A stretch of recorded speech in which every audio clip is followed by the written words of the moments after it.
ഒരു ദുരന്തം സംഭവിച്ചപ്പം അതിനെ നല്ല വൃത്തിയായി കൈകാര്യം ചെയ്തുകൊണ്ടാണ് പിണറായി വിജയൻ വീണ്ടും അധികാരത്തിൽ വന്നതെന്നും അദ്ദേഹം പറഞ്ഞു. ആ ക്രെഡിറ്റ് തന്നില്ല. ഞാൻ ഇപ്പം പറയുന്നത് എന്താണെന്നറിയോ, അതവിടെ നിൽക്കട്ടെ, ഒരിക്കലും ഒരു ദുരന്തം ഒരു സമൂഹത്തിൽ ഉണ്ടാകാതിരിക്കട്ടെ. പക്ഷെ ഇപ്പം കേരളം നേരിടുന്ന ദുരന്തം കോൺഗ്രസും UDF ആണ്. അതിനെ എങ്ങനെയാണ് CPM നേരിടുന്നത് എന്നുള്ളത് മാത്രം അറിഞ്ഞാൽ മതി, അല്ലെങ്കിൽ ഇടതുപക്ഷ പ്രസ്ഥാനങ്ങൾ എങ്ങനെ നേരിടുന്നത് മാത്രം ആലോചിച്ചാൽ മതി.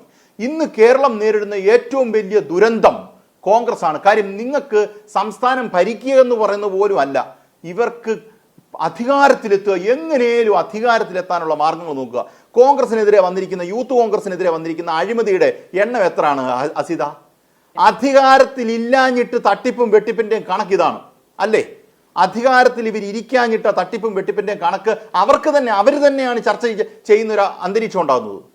അവരെയാണ് ഈ അധികാരം ഏൽപ്പിക്കാൻ പോകുന്നത് അല്ലേ? ഇവരാണില്ലേ സംഘപരിവാറിനെതിരെ ഈ സംസ്ഥാനത്തിൽ നിന്ന് ഫൈറ്റ് ചെയ്ത് ജയിച്ചുകൊണ്ട് വരേണ്ടത്. ഒന്നും നടക്കത്തില്ല. ഇവർ വിചാരിച്ചാൽ ഒന്നും നടക്കത്തില്ല എന്ന് പറയുന്നതിന് എനിക്ക് ഒരു മടിയില്ല.